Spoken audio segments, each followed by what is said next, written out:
नमस्कार, सत श्री अकाल, शब्बा खैर। मैं विराज सिंह राजपूत अपने YouTube चैनल डिजायर इंस्टीट्यूट में आपका स्वागत करता हूं।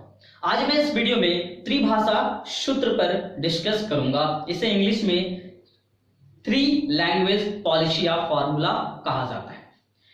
थ्री लैंग्वेज पॉलिसी या त्रिभाषा सूत्र टीचिंग एग्जाम के लिए बहुत ही महत्वपूर्ण होते हैं और बीएड सेम 1 में पढ़ने वाले दोस्तों के लिए भी आज का ये वीडियो बहुत ही महत्वपूर्ण होने वाले हैं, क्योंकि मैं त्रिभाषा सूत्र से आपके अंदर पनप रहे डर को खत्म करने की कोशिश कर रहा हूं। मेरी ये छोटी सी कोशिश है, आशा करता हूं आपको जरूर अच्छे से समझ में आएगी और आपका त्रिभाषा सूत्र से डर खत्म हो जाएगा। तो चलिए स्टार्ट करते हैं। मैं इस त्रिभाषा सूत्र में आपको सबसे पहले क्या क्या बताने वाला हूं ये डिस्कस कर लेता हूं। मैं इस वीडियो में सबसे पहले त्रिभाषा सूत्र की परिभाषा पर डिस्कस करूंगा। उसके बाद त्रिभाषा सूत्र की आवश्यकता हमारे देश को क्यों पड़ी इस पर डिस्कस करूंगा। उसके बाद इतिहास, त्रिभाषा सूत्र के इतिहास क्या रहे हैं, किन किन आयोगों ने अपना अपना सुझाव त्रिभाषा सूत्र पे प्रस्तुत किया, इन सारे चीजों पर डिस्कस करूंगा। और क्या आज भी हमारे देश में क्या ये पॉलिसी काम कर रही है, हर एक राज्य इसका पालन कर रहे हैं या नहीं कर रहे, पूरी तरीके से ये पॉलिसी हमारे देश में लागू हुई है या नहीं, इस पे भी विचार हम लोग करें। तो चलिए स्टार्ट करते हैं त्रिभाषा सूत्र की परिभाषा की। त्रिभाषा सूत्र की आखिर परिभाषा है क्या, त्रिभाषा सूत्र क्या है? तो त्रिभाषा सूत्र भारत में भाषा शिक्षण से संबंधी एक नीति है जो भारत सरकार विभिन्न राज्यों से विचार विमर्श करके बनाई है। यह सूत्र सन 1968 में सरकार के द्वारा स्वीकार किया गया, मान्यता प्राप्त हुई। अब मैं बात करूंगा इसकी आवश्यकता की। आखिर हमारे देश को त्रिभाषा सूत्र की आवश्यकता क्यों पड़ी? तो जैसा कि हम लोग जानते हैं कि हमारा देश जब आजाद हुआ तो हमारे देश में आजादी के बाद हिंदी को राष्ट्रीय भाषा घोषित कर दिया गया। अब सरकार के सामने ये समस्या उत्पन्न हो गई कि आखिर इस राष्ट्रीय भाषा हिंदी को हर राज्य तक, हर व्यक्ति तक किस प्रकार से पहुंचाया जाए। इसलिए इन्होंने इस पॉलिसी की सहायता ली। उसके बाद और एक इसके उद्देश्य हैं जो कुछ इस प्रकार से हैं। भाषा सीखना बच्चे के संज्ञानात्मक विकास का एक महत्वपूर्ण हिस्सा है।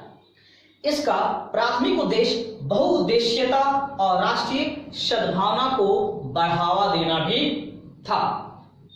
ध्यान से सुनिएगा, राष्ट्रीय सद्भावना को बढ़ावा देने के लिए थ्री लैंग्वेज पॉलिसी को अपनाया गया ताकि हमारे देश में सद्भावना पनप सके, इसकी भावना लोगों में जागृत हो सके। अब मैं इसके इतिहास पर विचार करूंगा। तो इसके इतिहास में मैं आपको सबसे पहले ये बताऊंगा कि सर्वप्रथम थ्री लैंग्वेज फॉर्मूला या पॉलिसी त्रिभाषा सूत्र पर अपने विचार राधा कृष्णन आयोग ने दिया था। हम सब जानते हैं कि राधा कृष्णन आयोग की स्थापना 1948 ईस्वी में हुई थी। तो ये उस समय की बात है 1948 से 1949 के बीच की, जब राधा कृष्णन आयोग ने त्रिभाषा सूत्र पर अपना एक सुझाव प्रस्तुत किया। राधा कृष्णन आयोग का कहना था माध्यमिक स्तर पर 3 भाषाएं होनी चाहिए। पहला क्षेत्रीय भाषा जिसे प्रादेशिक भाषा भी कहते हैं, दूसरा हिंदी भाषा और तीसरा अंग्रेजी भाषा। तो क्षेत्रीय भाषा उन्होंने इसलिए रखा क्योंकि हर एक लोगों को अपना क्षेत्रीय भाषा से बहुत ही लगाव होता है, इसलिए उन्होंने ये सुझाव दिया। हिंदी चूंकि हमारे देश की राष्ट्रीय भाषा घोषित हो चुकी थी, इसलिए इस पे उन्होंने बल दिया कि अधिक से अधिक लोग हिंदी भाषा को सीख सके, पढ़ सके। उसके बाद अंग्रेजी भाषा पर इन्होंने बल दिया क्योंकि अंग्रेजी भाषा अगर हम नहीं सीखेंगे तो अन्य देशों के साथ सामंजस्य स्थापित करने में हमें समस्याएं उत्पन्न होगी। लेकिन मैं आपको बता दूं कि उनका ये सुझाव त्रिभाषा सूत्र के रिगार्डिंग विफल रहा। इसका बहुत ही महत्वपूर्ण कारण था हमारे देश में हमारे द्वारा अंग्रेजों द्वारा हमारा शोषण। चूंकि अंग्रेजी भाषा हमारे देश की भाषा नहीं थी, अंग्रेजों की भाषा थी, तो चूंकि हमारे देश में अंग्रेज हमारे शोषण कर रहे थे, इसलिए हमारे देश के कुछ लोगों ने इस भाषा का विरोध किया कि हम क्यों दूसरे देश की भाषा को अपनाएं, जो हमारा शोषण किया है हम उसकी भाषा को नहीं अपनाएं। उसके बाद ये तो एक कारण था विफल होने की। दूसरा कारण ये भी था, हमारा जो देश है ना, इस देश में बहुत प्रकार की भाषाएं बोली जाती हैं, इसलिए भारत को बहुभाषिक क्षेत्र भी, देश भी कहा जाता है। तो ये समस्या उन क्षेत्रों में या उन राज्यों के सामने आई जहां पर हिंदी भाषा का प्रचलन नहीं था। उन्होंने ये सोचा कि हम दूसरे लैंग्वेज को क्यों अपनाएं। उन्हें डर था कि कहीं इस लैंग्वेज को अपनाने से हमारा जो क्षेत्रीय लैंग्वेज है कहीं इसका ह्रास ना हो जाए, इसका वैल्यू कहीं कम ना हो जाए, इसलिए उन्होंने इसका विरोध कर दिया। तो ये सारे रीजन थे इस आयोग के सुझाव के विफल होने के, त्रिभाषा सूत्र के विफल होने के। उसके बाद दूसरा विचार मुदालियर आयोग ने प्रस्तुत किया। अब मुदालियर आयोग के बारे में हम लोग जानते हैं क्या? इसकी स्थापना 1952 ईस्वी में हुई थी। मुदालियर आयोग का क्या सुझाव था, तो चलिए इसके बारे में जानते हैं। मुदालियर आयोग ने सुझाव में कहा कक्षा 6 से 8 पर हिंदी भाषा अनिवार्य होनी चाहिए। मतलब कक्षा 6 से 8 में हिंदी भाषा को अवश्य पढ़ाया जाना चाहिए हर राज्य में। उसके बाद उन्होंने क्या सुझाव दिया, 2 भाषाओं का अध्ययन अनिवार्य होगा। ध्यान से सुनिएगा, 2 भाषाओं का अध्ययन अनिवार्य होगा। पहला, अहिंदी या गैर हिंदी क्षेत्रीय भाषा में। पहला क्या था? क्षेत्रीय भाषा, व दूसरा क्या था? हिंदी भाषा।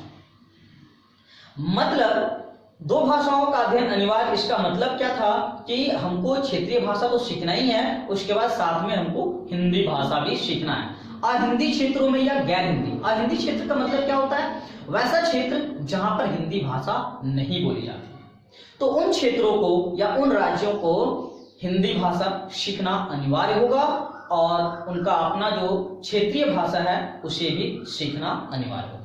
उसके बाद और एक सुझाव दिया इस मुदालियर आयोग ने। उन्होंने कहा हिंदी भाषा व अन्य भारतीय भाषा, हिंदी भाषी क्षेत्रों में कहा उन्होंने कि हिंदी भाषा सीखना होगा या अन्य भारतीय भाषा को सीखना होगा। दैट मीन्स जहां पर हिंदी बोली जाती है वहां पर आपको हिंदी तो सीखना ही है और साथ में भारत की अन्य प्राचीन भाषाएं भी आपको सीखनी होगी। उसके बाद मुदालियर आयोग ने क्या सुझाव दिया, इस पे हम लोग बात करते हैं कि उन्होंने क्या कहा।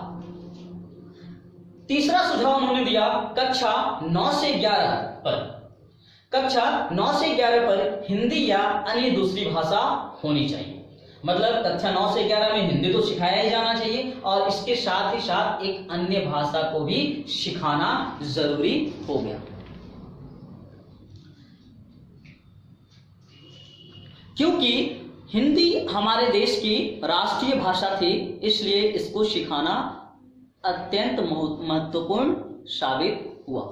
अगर हिंदी भाषा ना सिखाई जाती तो बहुत सारी समस्याएं हमारे देश के सामने उत्पन्न हो जाती। तो चलिए, ये था मुदालियर आयोग। तो मैं ये भी बता दूं आपको कि मुदालियर आयोग भी के सुझाव भी विफल रहे, क्योंकि इन्होंने यहां पर समस्या ये आई कि जहां पर हिंदी भाषी क्षेत्र थे, जहां पर हिंदी भाषा बोले जाते थे, उस पर एक नया बर्डन आ गया और जहां हिंदी नहीं बोला जाता था उसके ऊपर भी एक नया भाषा सीखने का बर्डन आ गया। तो यहां पर भी उन लोगों ने इसका विरोध कर दिया, तो इसलिए ये विफल हुई। उसके बाद आई 1956 में CABE, जिसको हम कह सकते हैं central advisory board of education, जिसको हिंदी में केंद्रीय शिक्षा सलाहकार बोर्ड कहा जाता है। इन्होंने सर्वप्रथम त्रिभाषा सूत्र का नामकरण किया। अभी तक जो भी हम लोग पढ़ रहे थे इसे लोग त्रिभाषा सूत्र के बारे में नहीं जान रहे थे, लेकिन 1956 ईस्वी में लोग इसे त्रिभाषा सूत्र के बारे में जाना। इसका मतलब हम कह सकते हैं क्या कि 1956 ईस्वी में CABE केंद्रीय शिक्षा सलाहकार बोर्ड ने इसका नामकरण किया और 1957 में अपना विचार प्रस्तुत किया और सरकार ने इसे स्वीकृति दे दी। उन्होंने अपने विचार में कहा, सुझाव में कहा, कक्षा 6 से 11 तक 3 भाषाएं अनिवार्य होनी चाहिए। ध्यान से सुनिएगा, कक्षा 6 से 11 तक 3 भाषाएं अनिवार्य होनी चाहिए। पहला मातृभाषा, दूसरा राष्ट्रीय भाषा और तीसरा अन्य भारतीय भाषा। इसका मुख्य उद्देश्य क्या था ये मैं आपको बताता हूं। मातृभाषा से इसका उद्देश्य था कि हमारे देश में हमारी मातृभाषा को बढ़ावा मिल सके, इसका ह्रास ना हो, हमारा क्षेत्रीय लैंग्वेज में कोई समस्याएं उत्पन्न ना हो, इसके वैल्यू को लेकर। उसके बाद राष्ट्रीय भाषा, राष्ट्रीय भाषा को भी बढ़ावा देने के उद्देश्य से ये सुझाव दिया गया। उसके बाद अंग्रेजी या अन्य यूरोपीय भाषा की बारी आती है। अंग्रेजी या अन्य यूरोपीय भाषा का उद्देश्य ये था कि अगर हम अंग्रेजी या अन्य यूरोपीय भाषा सीख लेते हैं तो दूसरे देशों के साथ सामंजस्य स्थापित करना या व्यापार करने में हमें मदद मिलेगी। लेकिन मैं आपको बता दूं ये भी क्या हुआ, विफल रहा, क्योंकि सारे देश ने इसे मानने से इनकार कर दिया। अब बारी आती है 1964 में कोठारी आयोग के विचारों की। 1964 ईस्वी में कोठारी आयोग का गठन हुआ, ये सब आप पहले से जानते हैं। तो कोठारी आयोग ने 1966 में अपना सुझाव को प्रस्तुत किया और उसी त्रिभाषा सूत्र को संशोधित करके एक नया रूप उसे प्रदान किया। कोठारी आयोग का कहना था प्राथमिक स्तर पर केवल क्षेत्रीय भाषा पढ़ाया जाना चाहिए। मतलब प्राथमिक स्तर, इसका मतलब है कक्षा 1 से 5 तक केवल क्षेत्रीय लैंग्वेज में बच्चों को पढ़ाया जाना चाहिए। उसके बाद उन्होंने कहा कक्षा 6 से 8 तक 2 भाषाएं लागू कर दी जाए, पहला क्षेत्रीय भाषा और दूसरा हिंदी या अंग्रेजी भाषा। इसका मतलब क्या है कि कक्षा 6 से 8 तक आपको क्षेत्रीय भाषा तो सीखना ही है और साथ में या तो हिंदी सीखना है या तो अंग्रेजी सीखना है। उसके बाद उन्होंने सुझाव दिया माध्यमिक स्तर पर। उन्होंने कहा माध्यमिक स्तर पे 3 भाषाएं होनी चाहिए, पहला क्षेत्रीय भाषा, दूसरा हिंदी या अंग्रेजी भाषा और तीसरा कोई आधुनिक भारतीय भाषा। मतलब और दूसरे टाइप्स की जो भारत के भाषाएं, आधुनिक भाषाएं होगी उसे आप अपना सकते हैं, उसे आप सीख सकते हैं। तो उनका ये भी 1964 में जो इन्होंने सुझाव दिया कोठारी आयोग ने, ये भी उतना हद तक नहीं लागू हुआ, लोगों ने इसे नहीं अपनाया, क्योंकि यहाँ पर साफ साफ कहा यह जा रहा है कि हमारी राष्ट्रीय भाषा हिंदी है, लेकिन इस पे कोई बल नहीं दिया। लेकिन फिर भी ये आगे चला और उसके बाद राष्ट्रीय शिक्षा नीति 1968 की बारी आती है। त्रिभाषा सूत्र के समस्त पहलुओं पर विचार विमर्श कर सरकार ने अपनी 1968 की शिक्षा की राष्ट्रीय नीति को मान्यता प्रदान कर दी। मतलब क्या है कि राष्ट्रीय शिक्षा नीति ने 1968 ईस्वी में त्रिभाषा सूत्र को अपना लिया, इसे मान्यता दे दी। लेकिन ये मान्यता तो मिल गया, इसके रिगार्डिंग सीबीएसई ने सिलेबस भी कक्षा 10 तक लागू कर दिया, इसी फॉर्मेट पे जो कोठारी आयोग ने प्रस्तुत किया था। लेकिन फिर भी ये लागू नहीं हुआ हमारे देश में, हमारे देश के सभी राज्य इसे लागू नहीं किए, बहुत सारी समस्याएं उत्पन्न हो गई। उसके बाद पुनः राष्ट्रीय शिक्षा नीति 1986 में पुनः प्रयास किया गया कि इस त्रि लैंग्वेज फॉर्मूले को, त्रिभाषा सूत्र को हर राज्य में अपनाया जाए, लागू किया जाए। लेकिन फिर भी ये क्या हुई, विफल हो गई अपने प्रयासों में। तो इसका मतलब हम ये अनुमान लगा सकते हैं, या मैं आपको बता दूं कि अभी तक हमारे देश में इस त्रिभाषा सूत्र को नहीं अपनाया गया है। हमारे देश के हर राज्य ने इसे नहीं लागू किया है।